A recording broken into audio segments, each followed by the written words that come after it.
Cloud9 from their chance at the finals. TSM pick red side, and C9 are going back to their routine of jungle bans. Olaf, Trundle, and Sejuani were the bans they put in. Both times they were blue side. This time they changed it around. For the first time, Mithy will not get Shen in this champion select. TSM will see if they change anything up, as they will not let the first pick Braum come in either. Shen Tahm Kench or another jungler are the options here.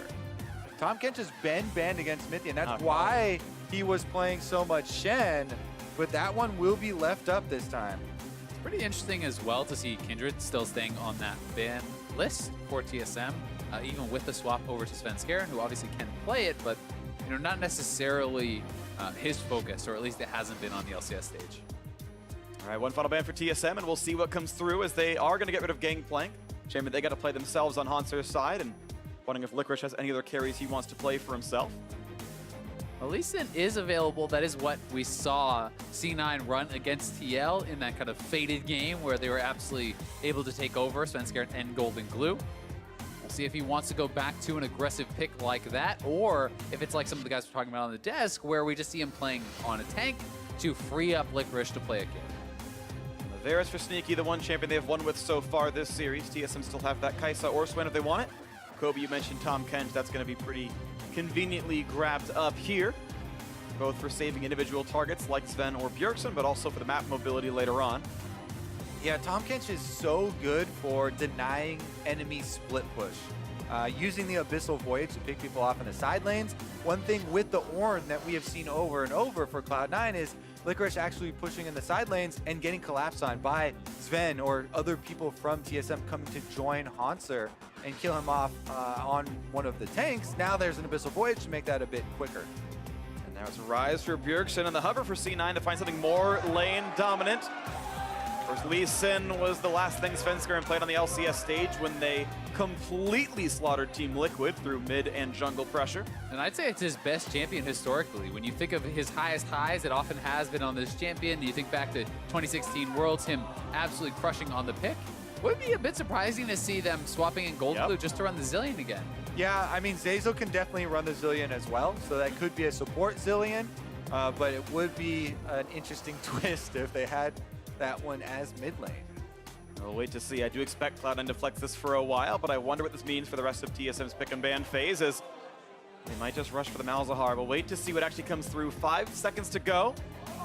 More hovers, still doubt it, and the Malzahar will be locked in, so no surprise. They almost baited me. You would get a lot of fans if you locked in Zed here. Went from the most hype to the least hype. But still, Malzahar, fantastic pick into Ryze. I think it is one of the best because Ryze is one of these mid-range mages where anytime he steps forward in a team fight, you can immediately hit him with the ultimate, lock him down. The silence also very powerful to disrupt those Ryze combos. But you need to know that Tahm Kench is not around because he's so good at saving those targets picked out. So Mithy, even more pressure on him to have a good game. Jhin now locked into the bottom lane for TSM. Sven's going to play this one, his 3rd champion of the series now. It'll be really interesting to see where they go for jungle picks as well, because at level 6, Malzahar, I think, provides probably the best mid lane gank assist of any champion. So really incredibly strong. If you have a damaged jungler coming through, like that Lee Sin or something along those lines, you jump forward, you throw down that ultimate, and your jungler can kind of burst down that mid laner.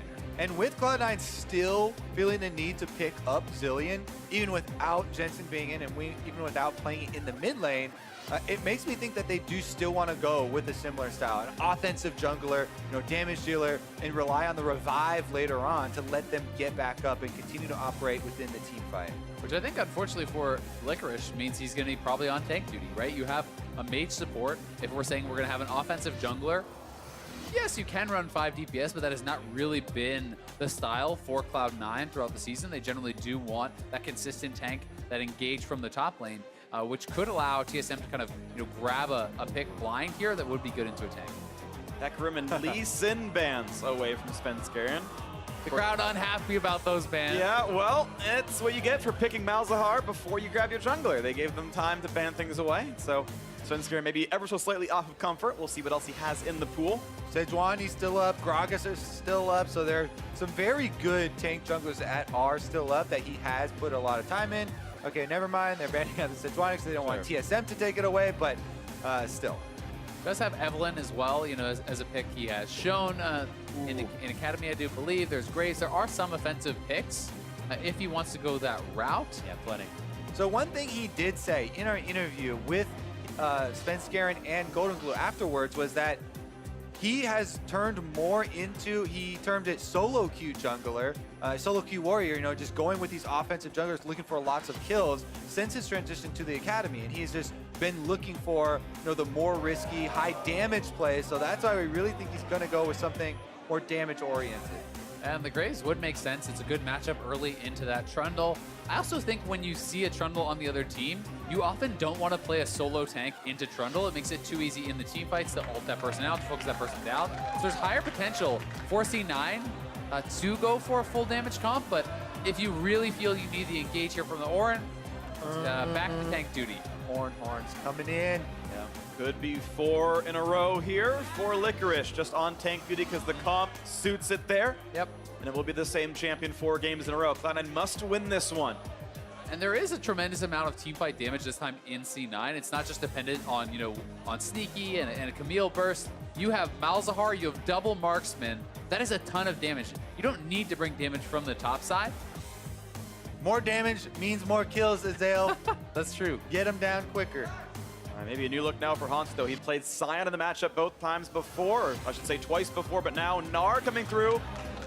TSM should have a fair bit of lane control around topside now with this pick. And because they have the Tahm Kench, because they have the Rise, they have so much mobility here, and they can rely on that split push threat. I think especially in Korea, we have seen very, very successful 1-3-1s with Nars and Rise, and especially with the Tahm Kench here, this should be a very, very good setup for TSM to split the map. Definitely think it is powerful split push, but at the same time, C9 have some very good hard engage. Not only the Orin, but speed up a Malzahar, flash him in, catch someone with that ultimate. The Varus ultimate is available as well, so they do have their own forms of engage if they are forced to go for that 5v4 situation where Gnar is split. Here we go. This could be the last game of the series. TSM can close it out right here, the 3-1 scoreline. Otherwise, the subs of Golden Glue and Svenskeren in for Cloud9 if they can make the comeback happen. Keep in mind, for many of these players, it is a fresh look for them. This is only the second playoff series that Licorice has ever played in the LCS. Zazel's very first, Golden Glue's first single game in the LCS playoffs. Grig's first series as well, but he's so far been pretty outstanding for TSM on a squad of otherwise heavy veterans. Stepping up in the day, all that matters. Cloud9 had a better regular season. TSM having the better day. Looking to make their way to their 11th NALCS final. Cloud9 hoping to answer back and tie us up. Bring us to game 5. We'll see if this can happen. On to Summoner's Rift we go. Something pretty exciting already to point out. Predator Malzahar. This is about playmaking. This is about pushing out your lane, getting to the side lanes, looking for picks, constantly being that source of engagement. So we'll see if Golden Glue is going to be able to perform there.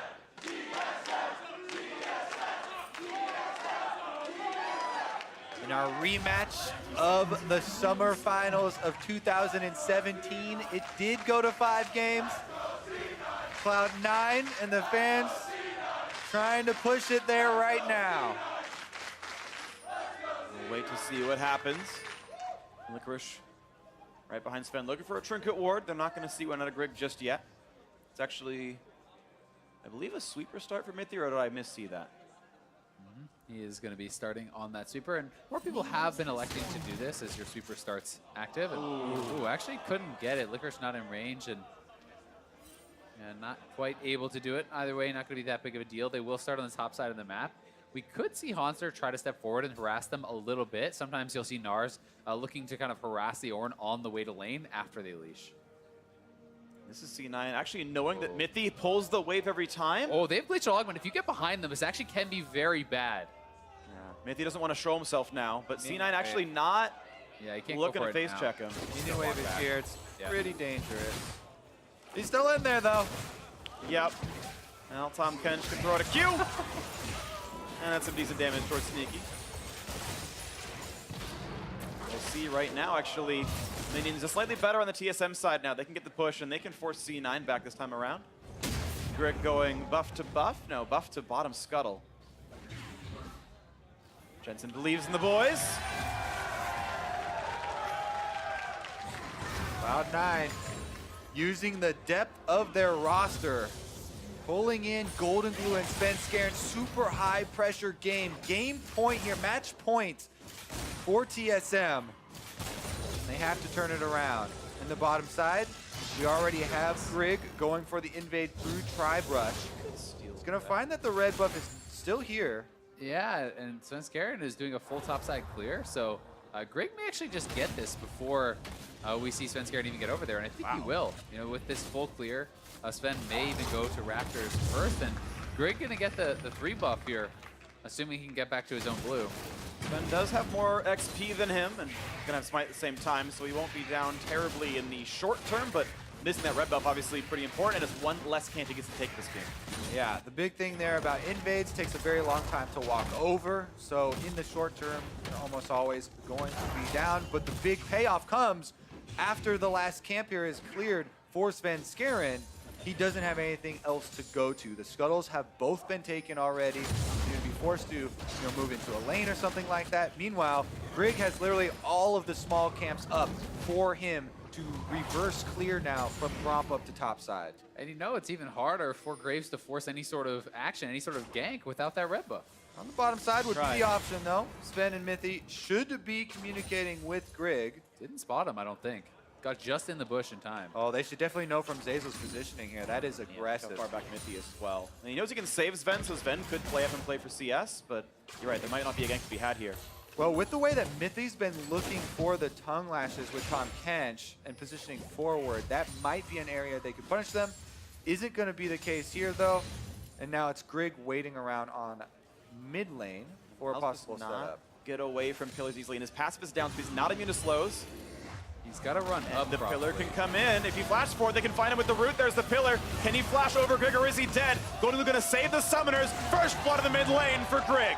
Yeah, he had to run up to have any chance. I think kind of hesitating there, going back towards mid lane, then trying to run up, and an easy run down there. Doesn't cost him any summoners. Golden Glue and Svenskeren come into the game. Grig immediately invades. They take away the red buff, then ganks mid. They kill off Golden Glue. Svenskeren here is trying to chase him off, though, and make him pay a price for it.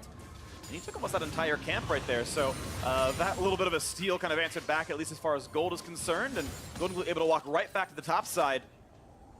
In addition, though, all right, well, let's see if this top pressure does work out, because Haunter's pretty far up. Level 4 only for the Graves. Licorice not playing too far up now. Finds a slow. Gonna look for the knockup. Not gonna get this one yet. Looking for not quite the stun either. Didn't land all the W. So nothing to be had for that gank. Yeah, not really anything happening there, but waiting for camps to respawn, so not too much of an opportunity cost. We'll be able to grab that top scuttle, and Golden Glue has his Predator boot, so as he hits 6, you want to see him begin to get proactive and really try to look for some of these early plays. Well, he's looking inside the enemy jungle here for a bit of deep vision. Again, Malzahar pick is a lot more team-oriented. It's not this solo kill mid lane style, assassins that we've seen from both those players. Yeah. There's much more creating picks for your team. It's not that good at CSing early on either. And he's just trying to shove the lane, get to that level 6. With Golden Glue, he's actually running the Ghost Portal as well. You just saw him put it down inside the red buff pit, so he is playing aggressively to get vision, to track Grig, to make sure he's not getting caught out, and we might see that gank come through. Now the level 6 is here. We'll wait for him to get out of his lane. Plus the added benefit of Ghost Portal, when you leave him on the enemy side of the map, you get a little free AP there for himself. To be a bit stronger in the trades in lane. The kind of track here on the bottom side is normally you would favor a Varus against a Jhin in lane, but the Zilean really is a very weak early laner, and it's one of these situations where you're kind of trading out the strength of the Varus to get your Zilean to a strong place later. Here's the first attempt for Cloud9. Predator Haunter ready. 6, nowhere close to Meganar. New waves coming across. Golden Glue has some wards to know that he's not getting found out, but this wave is getting pushed so slowly, and he's going to Predator back to his own lane. Yeah, good communication here from Bjergsen. Even with the control ward spent by Cloud9 and their multiple visits up top for vision control, unable to find success there in the first roam, but bottom side, He's slowed down. He's going to be rooted as well. This could be enough for the kill. Auto attack W. They're going to spin him out and take him down. A second kill for TSM, but the teleports are coming. Mithy's got a shield, but he does not have an easy way out. A flash is not going to be enough. And the Orin horn sounds. There's no way out for Sven. The flash for the knockup. Is it enough to chase him down? It is. 2 kills traded in the bottom lane. And what a beautiful TP there from Licorice. So much faster on the TP than Haunter was. Turns it around, gets him 2 kills. Yeah, so actually all of the Golden Glue moves up to top side that made Haunter play so carefully and far back in lane gave Licorice room to teleport out of top side and create a play for Cloud9 in the bottom side of the map. Here's another look at it. TSM, and it's a pretty good play here by Mithy to start this one out. He goes straight for Sneaky once again. Even with the speed up there from Zilean, he landed the tongue lash for the slow, spits him out immediately for the extra auto and the kill. Yeah, and with that Glacial Augment slowing him down, the TP is canceled there by Haunter. And also in that, Sven flashed up to the river, but then walked back through lane, so he didn't have flash for this afterwards, and Licorice was able to get the second kill for himself. Yeah, Nosy made a mistake there. Definitely would like to have that one back, but still, TSM's bottom lane doing very well in the 2v2, able to get that kill for themselves. Yeah, really substantial farm for them, plus 13 right now. Sven gets his first red buff of the game. And it's really going to come down to me how effective Zilean is in the team fight. And was this lane really worth it? Because Zilean really is not a strong laner, but that ultimate post 6 can be very, very powerful. And you have to kind of wait and find out how effective can he be? Because we know Tahm Kench is going to have a high baseline level of effectiveness. Nice kiting by Haunter. A little bit of extra damage down for Licorice as the blue gets handed off to Golden Glue, and Sven Skaren keeps his farm going. This is still a 400 gold lead for TSM. Farm going their way, in addition to the extra gold from First Blood here. Again, a fight towards the bottom side. Zeyzal not rooted. Crucially does not land there for Sven. Yeah, Grig walked over this ward here on the way to bomb side, so Cloud9 know that he's still here. Question mark being actually does go down for them, and they're going to see him on the way out. That opens up Svenskeren to invade on the top side of the map and collect some more wards. And you can see TSM already starting to pay that Malzahar tax, something you always have to talk about. QSS early purchase here for Bjergsen, and more emphasis on playmaking again for Golden Glue. Grabs early Lucidity boots, that in combination with the Predator, you're going to have more of an opportunity to get out on that map, make those flash ultimate plays. This is now Haunter being forced to sacrifice more than a full wave of minions as Svenskeren takes away some of the Krugs and spends time top lane. Meanwhile, TSM spends that amount of effort to go down towards the Mountain Drake. Top lane turned at half HP, Mountain Drake going towards TSM. That's probably uncontestable. With how long Svenskeren's staying up here, they may well trade objectives. And I'd say, you know, getting that early turret if you can is certainly worth the trade of the Dragon. Yeah, for sure, with the first turret bonus gold still on the map as well as an option for Cloud9, but it's difficult to wear through the entire turret in that small duration. Dragon's already been taken, and we see the recall here for Svenskeren, so they won't fully take it. Could signify maybe misplays out of Cloud9. They get damage down, but they must revisit this lane. I don't expect Orin to knock this down by himself against Nod. No, definitely shouldn't be able to, but there has been a lot of pressure on the top side here for Haunter. You know, Golden Glue roaming up, Svenskeren walking in, and there is always the potential of Golden Glue simply roaming up to try to get that turret, even if you don't think that you can get the kill. If Haunter is aware that you're missing, just that added body certainly can be enough to threaten that. Watch those threats soon enough. Right now, there's no camps topside for Svenskeren to kill, so you expect him towards the bottom lane. In fact, he's in the tri-brush, waiting around to see if there's a play to be had. Golden Glue, waiting for his first ultimate. Still has that Predator available. Rush for the cooldown boots to get a shorter flash on top of that. The TP to join fights as needed, but so far has been stuck in the mid lane. And this could be a fight now in the mid lane. Not going to be rooted in place just yet, but now a re-engage towards the bottom side. Sneaky being shot up. Zeyzal trying to run for dear life. The slows into Sneaky. And where can Cloud9 go as Haunter TP's in? They will find the kill as Svenskeren kills his old teammate, but Sneaky is going to fall. Being resurrected, but still to re-engage. A huge ult out of Haunter. Looking for more as he looks to take down Golden Glue. Zeyzal gets the trade though, but it's still 2-4 to the bottom side. Both kills going to Mithy, not ideal. And Licorice did not join either of those fights. He's topside finishing off that turret. So in the end, Cloud9 will get the first turret bonus gold. as they continue to push on bottom 2. Yeah, Svenskeren winning that fight against Bjergsen, and Golden Glue getting down to the bottom lane first. We're so big, but they're teaming now behind. Going for round number 2. Down here's Griggs coming back as well. 4v2. Sven's out of mana. He cannot root a target, but Bjergsen can root someone himself. Gets some damage across a great pillar, and Svenskeren's gonna fall for this one. Another shut down to Mithy. That nicely done there from Bjergsen. He does go down, but he still had the TP remaining. And again, because he used the TP on bottom side, for sure, Licorice can finish off that turret on the top side. And with all that action going down, even with the extra kills coming through, because of the turret take, Cloud9 do have more gold for the time being. Here's a look at how Bjergsen just walked into Svenskeren up against the wall.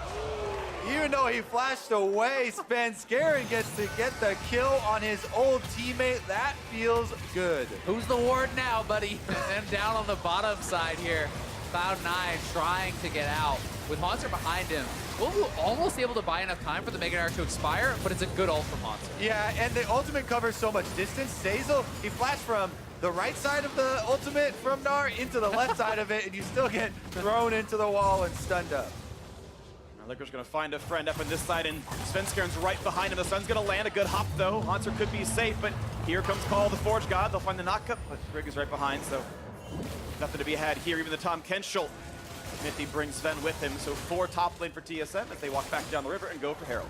Sneaky is pushing on the bottom side here, probably going to be able to knock it down. Yeah, those Abyssal Voyages, while it's a really good tool for split pushing and getting those objectives down the side of the map, if you use it like this in full vision and aren't able to make the play on the members up there, Cloud9 know that they have free reign on the bottom side. Varus is going to be able to answer that turret. Rift Herald's picked up here for TSM. Let's see where they use it. And Sneaky can just keep pushing. I think with a Cannon Wave here, you should just continue the push, try to have the members on the top side of the map actually defend this. TSM is going to send Haunter down to collect this wave, but C9 doing pretty well in the trade. We'll have to see what they can get out of the Rift Herald, though, on the side of TSM. I think it's every game now Cloud9 has gotten first turret gold themselves.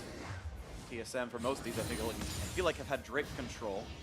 Either way, it's a close game. Only 1,000 separating the two as we crest into 14 minutes here. Sadly for TSM, 4/5 of their kill gold, including one of the shutdowns, is onto Mithy. Tom Kench has an early QSS. That's nice. He can be immune to Malzahar, but imagine that 1,000 gold being on Sven's Jhin or something. I feel like it'd be so different here. So TSM, maybe the wrong bot laner for the quadra kill. That's definitely the case, but you'll still take those kills either way. And as you said, playmaking available with that QSS. He can play more aggressive and kind of try to draw some of those resources out of C9. And we do see level 2 ultimate now is done from Golden Glue, though, and he still wants to be proactive with these roams. And Freak, speaking of Sven, the carry from the bottom side, he does have the Storm Razor completed, plus he's used the Hail of Blades rune for himself, which adds a lot of damage to these consecutive shots that will come out of him. So he's at a pretty decent power spike, keeping up right now with a decent amount of burst damage. And it's time for TSM to split up into the strengths of their composition. The 1-3-1, Gnar, Rise, split pushing, Tom Kench in the middle to allow that Abyssal Voyage threat and keep Sven safe with the threat of Malzahar Predator ganks roaming around. Mithy has to play the defense here for pretty much everyone. He does, but who's going to defend the turret, though? He can't save that one as easily. Good wave clear. And Sven will keep that one alive, but mid lane outer is getting lower and lower. C9 close to a 3-0 turret line. Yeah, and I think they're going to commit for that since no one is actually answering Bjergsen on the top side. And while TSM certainly should have the 1-3-1 advantage, if it turns into a team fight, unlike the last game, I think C9 have the advantage here, but they're going to have to press fast because this is a Rift Herald dropped on top side. Tier 1's going to go down, and potentially Bjergsen could follow that and try to get a Tier 2. He's going to stick around. He'll get local for this turret going down. TSM on the board with this one. He's staying, as Grig is as well. Golden Glue rotating, but he could be cut off. Yeah, the Rift Herald is a trump card for any sort of base race or split push option. You have to answer a Rift Herald push, or it will take down all of your turrets in the lane. So Cloud9 have to call it off. They stop at the one turret, and they're going to go answer this Rift Herald. He's going to drop down. Gold goes to Golden Glue. But it was a trade of turrets, top outer for mid lane outer. But that was with Herald being consumed. So that pickup maybe not meaning all that much on TSM side.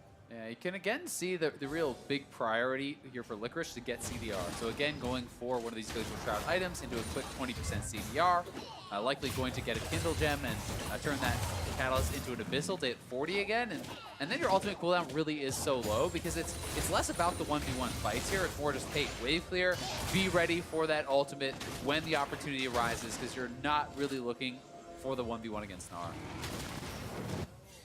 Cloud9, one of the good things about Graves, he's very good at soloing Drakes, but actually he's going to back right out and not go for this one.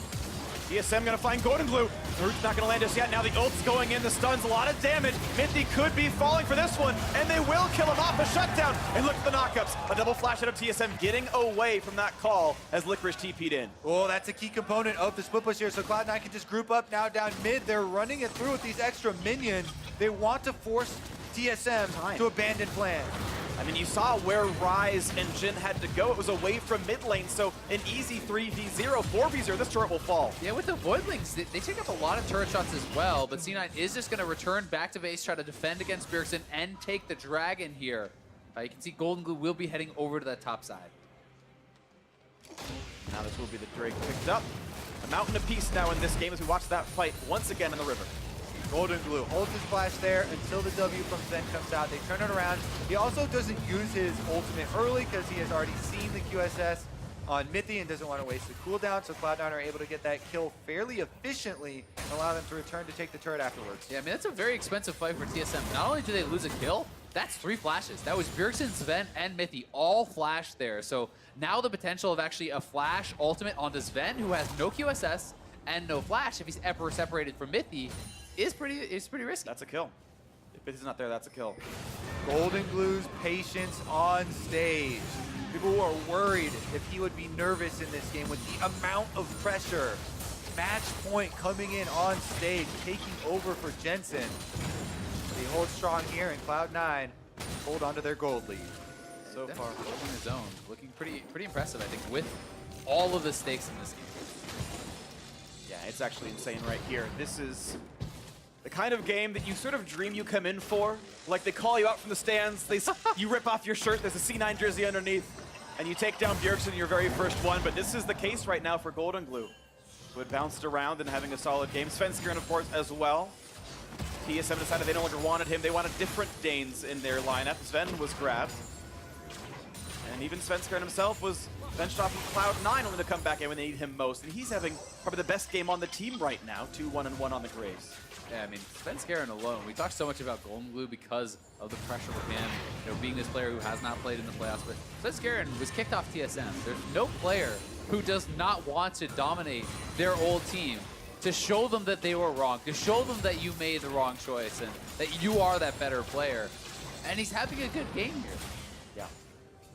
Well, tied up Drakes, and the Baron spawns in 20 seconds. They've got almost a Rage Blade, but the Ruin King done already for Sneaky, so their ability to rush that down is great. Malzahar, of course, also good at this.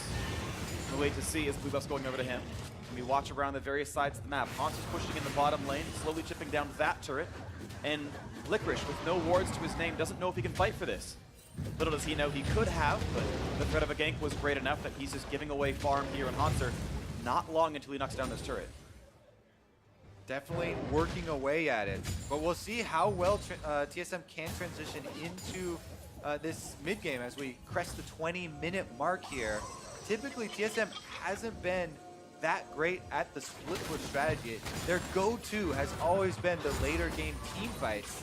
This time around, though, they need to apply the pressure and keep it up, even with the stray death being kept up.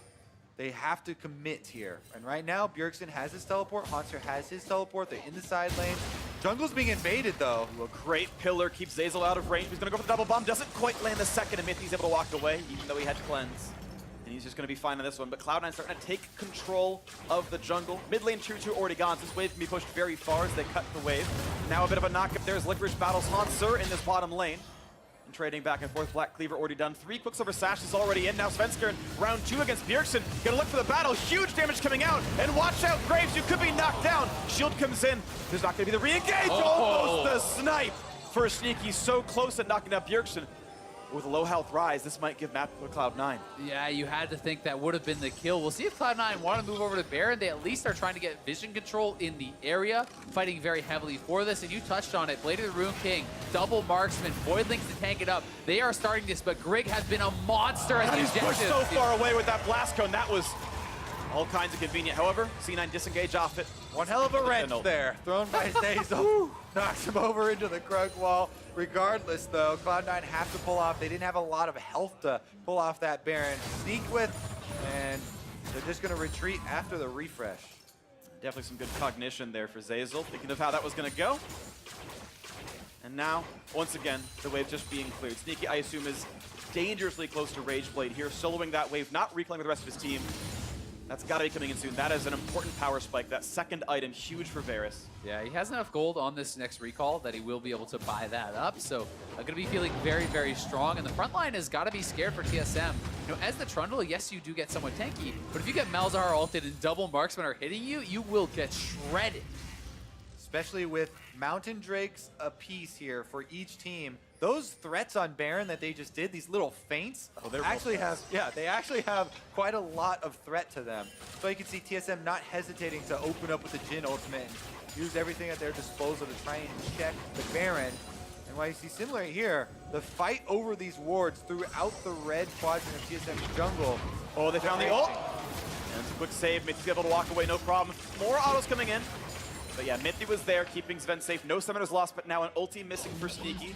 Bot lane finally success as Hanser knocks down the outer turret there. 2 to 4 in turrets in the gold, 1,400 apart. And TSM, they're sticking to the plan. Rise on top side. Gnar finally gets the turret down bottom. Cloud9 might get a little antsy as the pressure continues to mount. Golden Blue cleans up the wave. That Rise pushed in.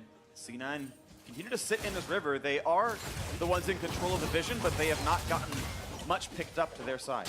It does get a little bit tough for Licorice in this 1v1 as more items are going to be completed here for Hanser, but you're going to see him go towards a Warmogs, and he wants that Warmogs completion so that he can take a bad trade, commit his health pool to clear out the wave, and then back off and heal that back up before the next wave. And that's kind of going to be the strategy, is less about trading with Hanser and more just clearing.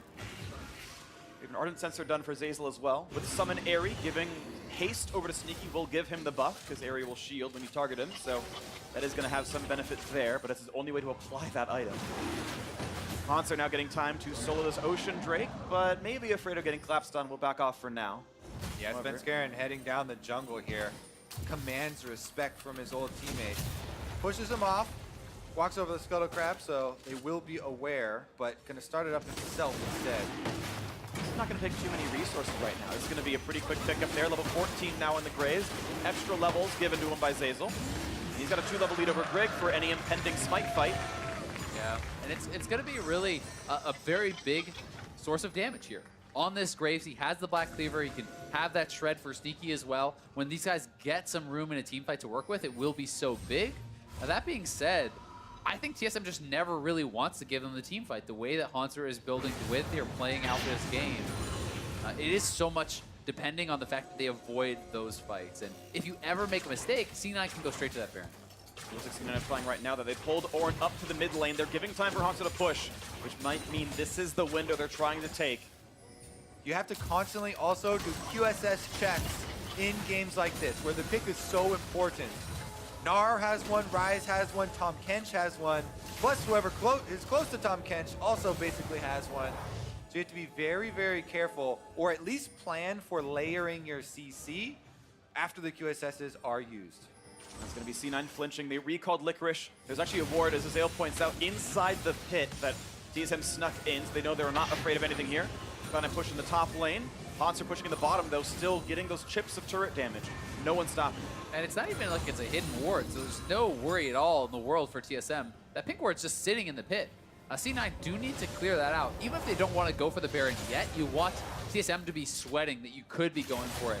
Making them try to step forward and actually check into you can give you an opportunity for a pick. Hanser just growing his lead. His 2 completed offensive items, of course, been there for a while, but Black Cleaver and Ruin King, pretty solid for this. The Warmogs you mentioned earlier is done for Licorice, so yes, he can trade his health pool for pushing. And we'll have to see if Haunter wants to go into something like a Rage Blade and pure split push style, or if he's going to go back for something that's a little bit more middle of the road, like a GA that can allow you to at least have that one punch in a team fight and try to go for a big combo. Cloud9 had not been back to Baron Pit for a while. Now they'll see the control where their Haunter going offensive though. Wow, jumps in, look at that damage up with Licorice, below 1,000. This could be the dive. Was he flashed for the auto attack? Just the boomerang. And Haunter taking so much damage though, actually. It'll be Licorice coming in ahead of that trade. Now it's time for that Warmogs to kick in. Licorice calls for the reset. Never have I heard cheers for Warmog regeneration before. That's the Cloud9 fans. We've got biased audiences here. Woo! And a move actually gets the ult out of Bjergsen. That's going to be on cooldown for a little while. Little tiny advantages being clawed in by C9 here. Hoping they can find some opening as they knock down the vision again. And they did clear out that pink ward in the pit, I do believe, so Scared and Ask to be careful, but TSM now doesn't know exactly where the members are. You can see Licorice is rotating over to the rest of the team. Predator was popped there. They're looking. Horn's coming up again as well. He's now spotted in the mid lane. Will they find this opening as Haunter's slowed? No route yet for Sven on the Jhin. C9 keeps fighting for wards and keeps fighting for the mid lane. Grouped up might be the kind of fight they want. A knock-up on a Haunter. Is this the target? Down to 1,000. And the ult's coming across. QS has already burned. And they've found Trundle. And Haunter's already dead. It's 1 for 0. The ult's coming across. Greg getting low, and Bjergsen gets found out, but Svenskaren's going to work to be revived. And the Giant knocked from the back line. The bomb's not fighting stuns just yet. TSM still on the run. Can they snipe Mithy? And they will! 2 for 0, Cloud9. Jhin opens back up. Bjergsen wants to chase. Ultimate's going to time out, but the Baron is available, and Cloud9 did not lose a member, so they can retreat over there to try and bait TSM once again. And not a single flash left for TSM. Very hard to get into pit here. 4 are up for C9. Greg is good with the smite finger, but how can he even get into the pit? It's all fog of war, and there's no blast cone. He must walk all the way around the corner, and he's simply gonna fight his own red buff. Zeyzal will zone him out. He'll walk by the only route he could take. An uncontested Baron goes over to Cloud9. And what a story this is shaping up to be. Cloud9 at match point. Golden Glue and Svenskeren subbing him, but it is Licorice who really started this fight off well. Yeah, and then Sneaky there, he forces the QSS, lands his ultimate. Licorice bowls them over with the Ornn ult, and then he wraps around through the jungle, hits them all with the knock-up on the escape, forcing another flash, which allows Svenskeren to move in, finish off the last kill here, and that means Cloud9 earn Baron. They earn the right to push on TSM's base for a 5th and final game of the series. And if TSM have to 1-3-1 to be able to stay in this game, what better than the Baron buff to force you to group up, to force you to fight at your base? And they're finding round 2 on the Greg. Flashless Trundle. He'll be stunned, but a re-engage to the side could be worrisome. A quick save there. Mithy gonna make sure Sven stays alive. Greg able to mostly walk out. And no ult committed by Golden Glue. And we're seeing why this Ornn has been the constant pick from Cloud9. Licorice over and over, getting these engages, finding picks for the team, playing on the front line, and now they're knocking at TSM's door. I think Golden Glue might have thought that Mithy was behind Greg there, because Greg has no QSS. Yeah. Was very low, and the ultimate was available for Malz. I think that could have been a kill, but unsure where the TSM members were. Well, they might find a second round here as Greg makes sure the bottom side is safe, but can't easily defend this turret. C9 starting to knock down the turrets here. They picked up Baron. That's turret number 1. They've got a lot more to go. We've yet to see major comebacks in this series, but they are still a possibility, of course. Cloud9's gold lead certainly not insurmountable yet. We knew this series was going to be no easy task, and Cloud9 looking to push one more right here. Baron buff, 1 minute and 30 seconds left. That is 3 more minion waves to spawn. And TSM trying to defend at their openings here. Licorice looks to be the point man. They're moving in on the turret now. This could be a lot of damage. Look how fast it gets evaporated as too much of TSM on the other side of the map. Sven dropped low, grabbed by Mithy. He can get out of this one, but it will be the inhibitor going down with no Jhin left to fight. Minions still on the top side means they can keep sieging in the top lane as well. And this will be the second turret falling inside the base. Now that Sven has health, does TSM fight? That answer is no. They're going to give up their second inhibitor, and Cloud9 will take the easy reset if they want it, with a minute still left on Baron. Yeah, and so much gold here on the team to actually buy. A good 6,000-7,000 gold for them to actually spend up on that recall. They even have that wave prepped on bot side, but Bjergsen is rushing down there to kill that off before they can actually, join up with it. Well, Licorice actually going to TP to the wave to try to keep it alive here. Double TP, wow. Good clearing, though. Bjergsen managed to get rid of most of that, so they will have to wait for the next wave. That was, I think, a nice attempt, but Tier 2 will not fall for a while, and in fact, it will likely not die during the Baron buff. Pretty expensive attempt, to be honest with you, to try to keep that minion wave alive. 2 TPs committed.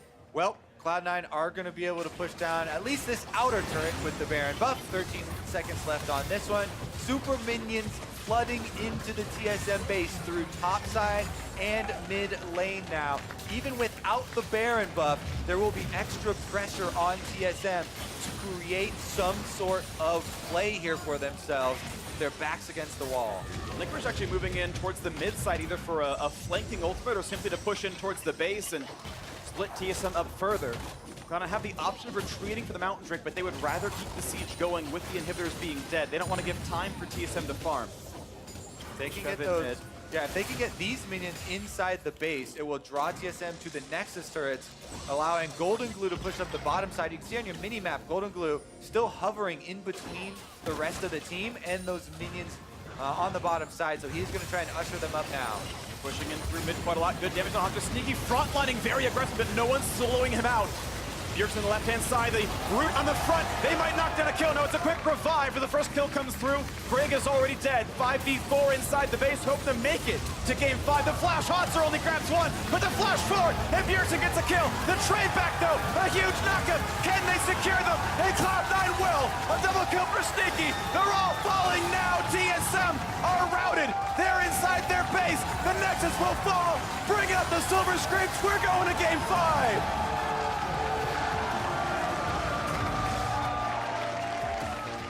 Golden Glue's first North American LCS playoff game is a victory.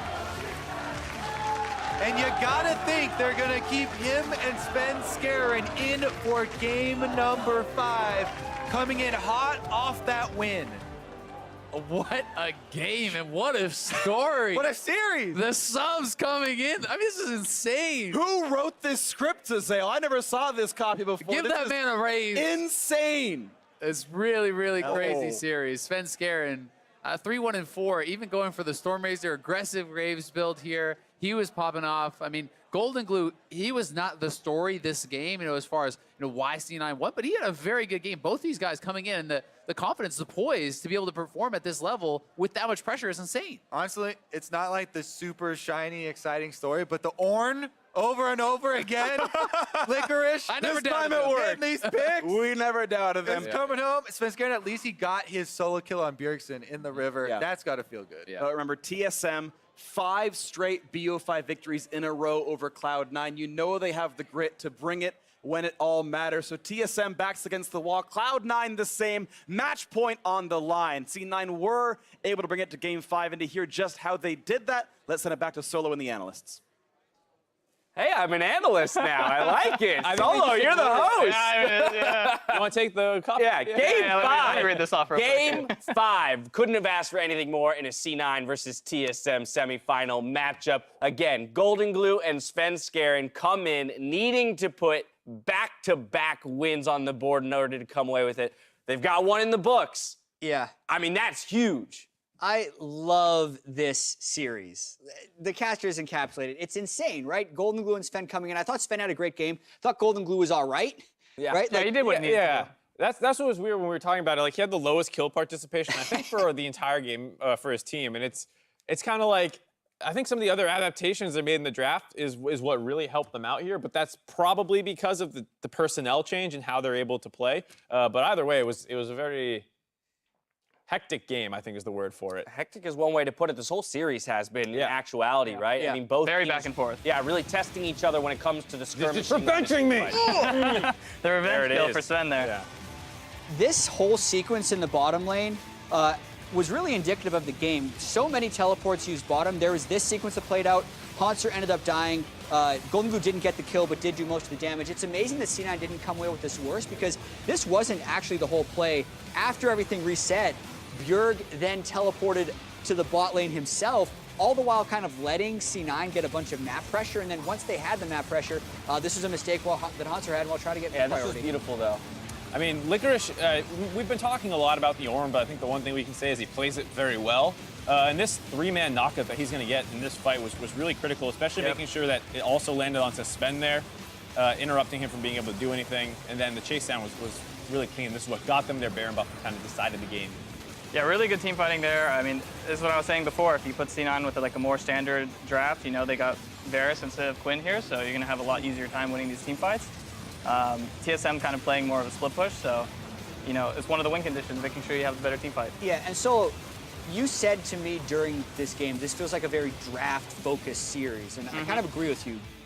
I'm not going to take your point. Like, what didn't you like about TSM here? So, obviously, this game has come down to a lot of draft, you know, preferences. I think TSM's problem this game is they kind of went back to the old ways that they did things when they weren't doing well, which is you pick, you know, Trundle plus Kench, very low playmaking, very low kind of like aggro support and jungle. And then you have two split pushers, which TSM, you know, isn't necessarily super great at. So then you slow down the game, you're just basically split pushing, not really being proactive.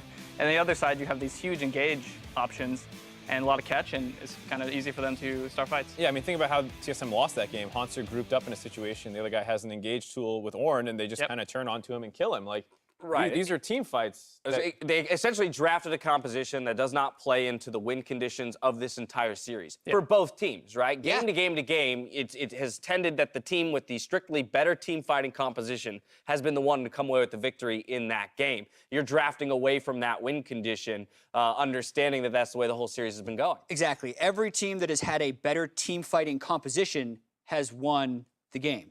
So going back to 1-3-1, I think was a big mistake for TSM. I want to see them just completely brawl with the best team fighting picks. Get back on the Scion for sure, or get back on like another hyper tank. I think it'll be easier for them. I think making sure you get there the right way is important too, because I think in game 3, when they ended up with that like really meatball-y team comp for C9, that was still in a lot of regards a team fight team comp. No one there really wants to split push, but they did it with this like really early snowball game plan into a team that had a bunch of mid-game picks. So like, I think you still have to be intelligent about it. You can't just go like, this is the best team fighting champion. Big, massive. Yeah, first pick those. Like, you have to still, you know, understand what you're playing it into. Right, and I think there's going to be a lot of questions again as we wait to hear whether or not any substitutions are coming in for Cloud9. But I think the struggle for TSM is in part the fact that they have to prep against two different rosters essentially, and while you know, not necessarily seeing anything wildly different out of the two comps in terms of playstyle, the champions are different, and therefore this idea that you have to be ready to react to twice as many picks that's a pretty daunting task. Yeah, I mean, the Malzahar was something that none of us were expecting. Golden Glue's been playing in Academy like a ton of assassins in hard smashing games, and he basically comes in and plays one of the biggest role-playing champions in the mid lane behind like Aurelion Sol maybe. You know, like you're an alt bot and you make everyone buy QSS, and that was his contribution a lot in the early game. All right, here's the info. C9, blue side. Okay. No substitution. Okay, yeah. So what are we thinking here? We got a lot of confidence in Golden Glue and Svenskeren as they came in. We got a blue side draft here for Cloud9. We saw them put a lot of priority on that Varus this time around, getting that early. Again, kind of speaking to the more team-fighting potential of the Varus. We expect them to go the same way or jump back to that Quinn that has found little success. I think they'll do a similar draft, but outside of that, I think this has to be a huge confidence boost for C9 as a whole, but also Svenskeren and Golden Glue. I mean, you come out of the gate and you just kind of smash TSM. So I think it's going to be kind of you know, shaky for TSM's mental, maybe. Yeah, revenge game for Svenskeren, a confidence boost for Golden Glue, and ultimately we are down to match point for both teams. Cloud9 versus TSM is decided in just one more game. Before we go to break, we're going to hand it off to Avali for an interview with Golden Mom. Thanks, guys. I'm here with Cloud9 Golden Glue's biggest fan, Golden Mom. What has it been like for you to watch your son get subbed in at the most important match? Very stressful. But, you know, I deleted Reddit years ago, so that helps. And, you know, it's him and Svenskeren together. It's their synergy. So it's not one without the other. So it's both of them. Do you have any words of encouragement for him as he goes into this last and final game? Deep breath. He meditates, so he knows how to find his little calm spot. And thank you to Reapert and Jack, who gave him faith, or put faith in him after years of struggling. And they definitely turned him around. They know what they're doing. I know it was a rough start. They know what they're doing. This must be a pretty proud moment for you, but I have to ask, do you know what Silver Scrapes is? Silver Scrapes, no. Well, you're about to find out because we're going to toss to a quick break, but when we come back, we're going to get to Game 5. Stick around. It's our big song.